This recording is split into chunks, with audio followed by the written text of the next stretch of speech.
E aí galera, beleza? Nessa aula nós vamos escutar e analisar a música Dona de Mim, da Isa. Vamos escutar um pedacinho da música e, como sempre, vamos anotando o que vocês acharem interessante, que vocês perceberem de temas dentro da música. Prestem bastante atenção no clipe da música, tá? Ele tem bastante símbolos, bastante coisas interessantes. Dá uma escutada e uma analisada aí na música da Isa. Já me perdi, tentando me encontrar. Já fui embora, querendo nem voltar. Penso duas vezes antes de falar, porque a vida é louca, mano, a vida é louca. Sempre fiquei quieta, agora vou falar. Se você tem boca, aprendi a usar. Sei do meu valor e a cotação é dólar, porque a vida é louca, mano, a vida é louca.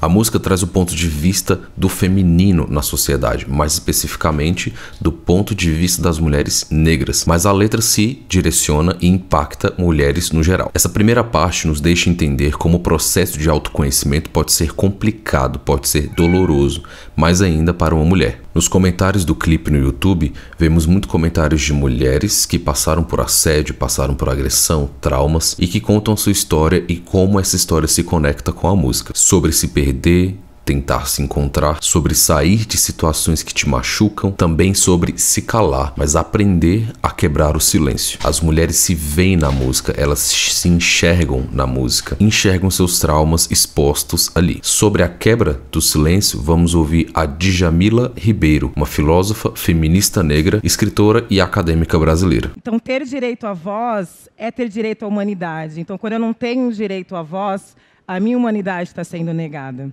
Aí tem uma frase de uma jovem negra que ela é brilhante, ela já participou de um TED, que é a Monique Evelyn, que me marcou muito, que ela disse: eu nunca fui tímida, eu fui silenciada. E aí eu comecei a lembrar da minha infância, que eu sempre fui uma criança extremamente falante, com autoestima, que gostava de mim, e com o tempo, quanto que eu fui me silenciando, o tempo, quanto que eu fui me invisibilizando por conta dessa determinação, dessa voz única. Quando eu cheguei na escola e não me enxerguei no material didático, quando eu cheguei na escola e o silêncio das professoras em relação às violências que acontecem dentro do ambiente escolar. E aí eu fui lembrando e um dia eu me fiz a pergunta, né? Quantos silêncios será que me compõem? E quantas de nós, muitas vezes, os silêncios foram impostos a nós e a gente acabou se silenciando, né? Só que aí existe uma outra... Existem pessoas, né, que são corajosas e começam a discutir esses silêncios, né, e, nesse sentido, as feministas negras foram muito importantes na minha formação como pessoa, sobretudo quando eu leio Audre Lorde e ela diz da importância de se falar, senão o peso do silêncio vai acabar nos engasgando. E aí, quando a Alice Walker diz que não pode ser seu amigo quem exige seu silêncio, a gente vai percebendo o quanto que existem outras narrativas e que essas narrativas são potentes e que essas narrativas elas vêm justamente para transcender essa voz única. Porque é necessário falar de mim. É necessário que eu possa falar de mim e que não tenha uma voz determinando qual é o meu lugar dentro dessa sociedade. E aí essas vozes, essas múltiplas narrativas dessas mulheres corajosas, elas vão encorajando a gente também a falar. Elas vão nos encorajando a perceber o quanto que a nossa voz é necessária.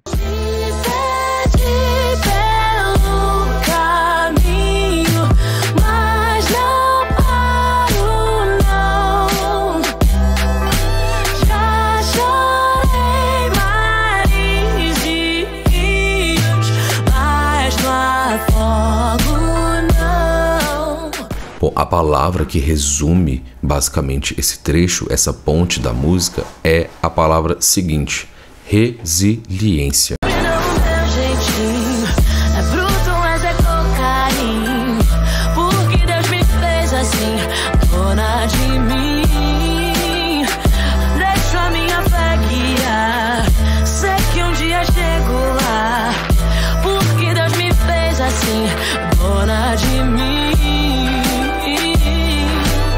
A ideia central da música fica clara no refrão: empoderamento feminino. É uma declaração mais para si do que para o mundo, como se o eu lírico olhasse para si e declarasse sua independência, não importando a pressão do meio, e assim que essa independência é alcançada, o eu lírico então vai declarar para o mundo: sou dona de mim. O eu lírico aqui é uma mulher. A gente realmente vive num mundo muito machista hoje. Eu acho que a gente ainda tem muita coisa para fazer, eu acho que a gente ainda tem muito que caminhar, Mas a gente tá fazendo bonito, nós, mulheres e homens também, que têm super apoiado o nosso movimento. Assim, é muito importante falar de lugar de fala, mas ao mesmo tempo é importante lembrar para todos os outros que não fazem parte literalmente desse movimento como mulheres, que é importante falar sobre isso sim, porque isso só nos ajuda, né? Então, enfim, é um mundo muito machista, mas eu acho que a gente está caminhando. Eu me sinto muito lisonjeada de estar nesse lugar, assim. Eu acho que como artista eu tenho essa obrigação, assim, sabe, de não só, é uma coisa que eu já falei antes, assim, é não só fazer aquilo que eu mais amo e pagar as minhas contas, mas também falar aquilo que importa pra mim, sabe, que eu acho que é importante pra sociedade. Então eu acho legal falar sobre dizer não, sobre respeitar a opinião dos outros, sobre ter sua própria opinião, sobre falar mesmo, sabe? Porque eu acho que é o tipo de coisa que precisa ser feito hoje em dia no mundo onde a gente tem acesso a tudo, onde tudo se alastra com uma facilidade, com uma velocidade enorme, falando de redes sociais e internet. Acho que quanto mais nós, mulheres, falarmos as coisas que acontecem conosco, que com certeza são coisas comuns. Claro que eu tenho minha peculiaridade como mulher negra e as outras mulheres têm as suas histórias, mas assim, no cerne da coisa nós somos todas mulheres. Então, quando nós falamos das nossas dores, a gente unifica o discurso e a gente acaba legitimando cada vez mais o movimento. Eu acho isso muito importante. O clipe a gente queria muito que as pessoas, e principalmente as mulheres, pudessem se enxergar nele. Por isso a gente teve um trabalho bacana e grande assim para poder pesquisar e produzir esse elenco, sabe? Eu queria que essas mulheres que estivessem ali realmente inspirassem e fossem reais, sabe? Essa professora, a Josi, ela foi escolhida porque eu queria muito retratar a realidade da minha mãe, que é exatamente a mesma. Professora negra de uma escola pública. Tem a história da Bia, que é uma mãe solteira e que é importante lembrar pra galera de Rio, São Paulo, enfim, das grandes capitais, que isso é uma grande realidade para muitas mulheres no país. Não mãe solteira, mas mãe nova, dona de casa e que tenta, enfim, fazer com que tudo funcione ao mesmo tempo, sabe? E tem a Marcela é maravilhosa, ela é atriz e no clipe a gente colocou ela como advogada atuando, né? A Marcela tem uma história de vida incrível também, assim como todas as outras meninas. E a gente pensou em interligar essas histórias e terminar com elas no mesmo lugar, todas nós no mesmo lugar, que é a igreja. A igreja é um lugar onde eu comecei, eu sou muito espiritualizada, a religião é uma coisa que faz parte da minha vida. E ali é uma igreja que a gente quis transformar na nossa igreja, né? No nosso templo. Eu não quis fazer alusão à minha religião ou qualquer outra religião, eu quis que fosse um templo feminino, onde nós nos encontramos, sabe? Onde nós nos apoiamos. E é basicamente isso, assim. A gente teve um trabalho muito especial para a escolha das roupas, para aquilo que está escrito em cada roupa. Tem a roupa do corredor, que eu tô... Toda ela é pichada por um artista incrível, que o BR é. Tá escrito mulher pelo terno inteiro. Na roupa da igreja, o cinto tá escrito Dona de Mim. A letra inteira da música tá naquele kimono. Enfim, a gente quis passar mensagens, sabe? Foi tudo pensado com muito carinho, sabe? Essa história de eu estar militante, vestida de militar dentro de uma escola, o que tá escrito atrás de mim no quadro, tudo foi pensado nos mínimos detalhes mesmo. É bruto, mas é com carinho, porque Deus me fez assim, dona de mim, deixo a minha fé guiar. Eu não tenho muito o que dizer, afinal essa música ela não fala comigo, né? Eu sou homem, sou branco e a música não faz parte da minha experiência de vida. Pouco posso dizer sobre esse assunto porque eu não vivo o assédio diário, eu não vivo o medo constante, a humilhação no trabalho, a perseguição, o medo de andar na rua, os abusos físicos, os abusos psicológicos. Então essa música é para quem passou por tudo isso e passa por tudo isso diariamente. Os temas tocados aqui sobre empoderamento feminino, feminismo negro, são temas extremamente complexos do qual eu não tenho lugar de fala. Para entendermos um pouco sobre a questão do lugar de fala, vamos escutar mais uma vez a Djamila Ribeiro explicando pra gente, e presta atenção que tem uma convidada aí nessa roda de conversa que a gente já conversou em uma aula anterior. Então, a partir do momento que esse grupo branco, né, não se questiona sobre esse privilégio, Como é que a gente vai ter esse diálogo? Como é que a gente caminha com essa luta? É por isso que é importante o lugar de fala, porque ele vai entender que ele fala de algum lugar. Porque a pessoa branca, no geral, ela se pensa universal, o homem branco. Eu sou um ser humano, e olha pra você, você é uma mulher, você é específico. Olha pra mim, você é negra. É o conceito do outro. E que no livro você vai no outro do outro. E ele não entende que ele também fala a partir de um lugar. Porque quando ele entende que ele fala a partir do lugar do grupo que é privilegiado, ele vai conseguir enxergar que o lugar dele impacta diretamente no nosso. Né? Que os privilégios dele foram construídos à base da nossa opressão. Então ele precisa se entender. Por isso que o lugar de fala incomoda muitas vezes as pessoas brancas, porque elas não querem se entender também como específicas falando de um lugar. Elas querem dizer, não, eu posso falar sobre tudo, eu sou universal, e você que é o específico. Então, quando ele entende que a sociedade é racista, que os privilégios dele foram construídos, ele vai entender a responsabilidade dele em lutar contra isso. E não achar que o racismo é só pessoas negras têm que lutar, que o machismo é só as mulheres que têm que combater. Então, o homem, quando ele percebe que a masculinidade, por exemplo, a gente teve um caso essa semana absurdo de uma menina que tomou 11 tiros no rosto, a Rafaela, porque o menino não soube ouvir, não. Ela não quis ficar com Então, ele. a gente é uma sociedade que constrói uma masculinidade tóxica, agressiva, violenta. Quando esse homem entende que essa masculinidade é construída desse jeito e ele toma consciência disso, ele pode começar a se responsabilizar para construir um outro tipo de ser homem que não seja ligado à violência. Mas quando ele não se percebe...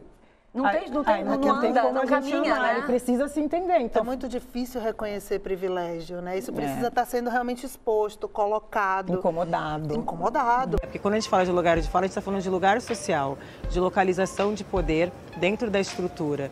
E não a partir da vivência, especificamente, ou de experiência individual, que muitas vezes acaba sendo a confusão que as pessoas fazem. Então, eu quero discutir como que o grupo social negro, por fazer parte desse grupo, compartilha experiências em comum e como que essas experiências elas são atravessadas dentro dessa matriz de dominação que impede que esses grupos existam em determinados espaços e como que esse grupo localizado no poder precisa começar a se pensar do que significa ser branco, do que significa pensar a questão racial a partir da branquitude, porque tem todo um estudo sempre sobre os grupos subalternizados, né? E os grupos localizados no poder não se estudam, não se pensam. O que significa lugar de fala, o que significa esse homem branco pensar a partir desse lugar. Porque ele não se vê como marcado, ele não se vê como alguém que fala a partir de um lugar. Então ele olha para uma mulher negra e diz, você é específica, você é mulher negra. Olha para uma mulher, você é específica porque você é uma mulher. Mas ele também não se entende como específico, ele se entende como universal. Uma outra confusão grande é confundir lugar de fala com representatividade, né? Que aí você cria uma visão essencialista, né? De achar que só o negro pode falar de racismo.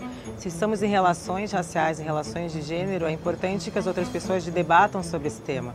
Então, claro que de repente uma travesti negra, ela não vai se sentir representada por uma mulher branca, mas aquela mulher branca, a partir do lugar que ela ocupa, pode pensar criticamente da situação da travesti negra, como é que ela pode se responsabilizar e pensar criticamente desse lugar que essa travesti ocupa. Então todo mundo tem lugar de fala, eu acho que é isso que às vezes as pessoas não entendem, esse não é o meu lugar de fala, eu não tenho lugar de fala, todo mundo tem porque está localizado socialmente, né? Mas é como que falar a partir do seu lugar sobre outras questões, né? Então a pessoa branca deve discutir racismo, até porque faz parte do grupo que historicamente se beneficia dele, mas ela vai discutir a partir de um outro lugar, como que ela, como branca, pode pensar a situação racial no Brasil, que passa por desnaturalizar lugares, por exemplo, que passa a começar a se incomodar, a se questionar, por exemplo, enfim, na universidade, um exemplo, por que só tem professores brancos e por que só as mulheres negras limpam os banheiros? Né? Isso é natural, né? Tem que começar a desnaturalizar isso e começar a refletir sobre isso. Então é como que a partir desse lugar ele começa a entender a sociedade e começa a se responsabilizar por isso. Eu acho que o lugar de fala nesse sentido acaba sendo uma postura ética, né? Como que eu, do grupo que é localizado no poder, posso contribuir para uma sociedade menos desigual. Então é isso, galera. Fico por aqui. Os links, todos os links de todos os vídeos que eu usei estão aí na descrição para vocês verem com calma e tudo na íntegra. Estudem, vão além, se situem dentro desses assuntos, desses temas importantes, sociais, políticos, culturais e raciais. As provas têm cobrado bastante que nós, como avaliados, possamos analisar diferentes contextos e se colocar no lugar do outro, de perceber diferentes pontos de vista. Permaneçam sempre curiosos e não fique apenas no senso comum daquilo que se diz sobre o lugar de fala, daquilo que se diz sobre o feminismo negro, daquilo que se diz sobre empoderamento. Permaneçam sempre curiosos, vão além desse senso comum. Como futuros universitários, a pesquisa, o senso crítico e a busca pelo conhecimento e a busca por entender o outro é fundamental. Vejo vocês na semana que vem. Valeu!